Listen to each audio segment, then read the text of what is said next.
Congratulations, you've made it to the 7th and final lesson in this course.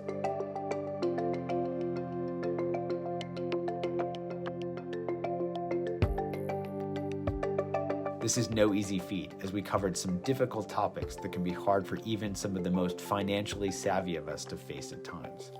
These topics have likely hit pretty close to home for many of you, so give yourselves a pat on the back because you're doing great. Over the previous lessons, you've learned about how your ideas and attitudes about money can impact the way it shows up in your life, as well as how these attitudes can impact your spending habits and create habit loops triggered by financial stress and anxiety.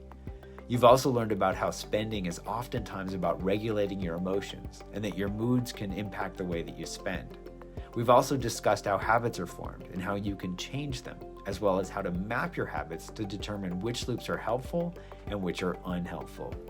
We walked through 3 steps of changing behavior: becoming aware of the habit, paying attention to the full result or reward of the habit, and using curiosity as a BBO, or bigger, better offer that can update the OFC, your brain's reward center, to change habits for good. We covered various tricky financial habits and sources of stress you can face, as well as a way to combat them, which pretty much brings us up to speed. So now we're going to discuss the biggest thing that can get in your way: your own inner critics, and how to get over the hurdles of guilt and shame.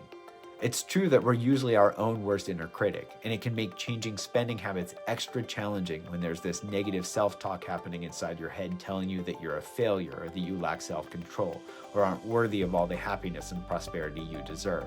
The guilt and shame that you feel as a result of your inner critic harping on your habit loops can make changing these habits extra challenging. It can even create anxiety or depression that can trigger further unhelpful habits.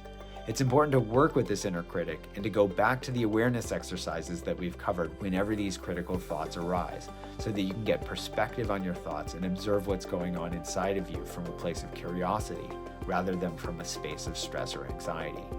Once you're there, you can explore self-compassion and kindness to shift your negative self-talk and create the space for change. And should you find yourself in the midst of any serious financial issues, such as bankruptcy or divorce, it's important to show yourself some extra care. By viewing your situation from a lens of grounded curiosity, you can help alleviate some of the overpowering feelings of failure, guilt, or shame that often accompany such situations. Rather than getting down on yourself for being in this situation, be thankful that you're taking the necessary steps to resolve it. Remember to breathe and take everything one day at a time. Between the Mint Personal Finance app and the awareness tools you can find here in the Unwinding section, you can now start to get in control of your finances, manage any stress or anxiety surrounding them, and achieve your goals for the future.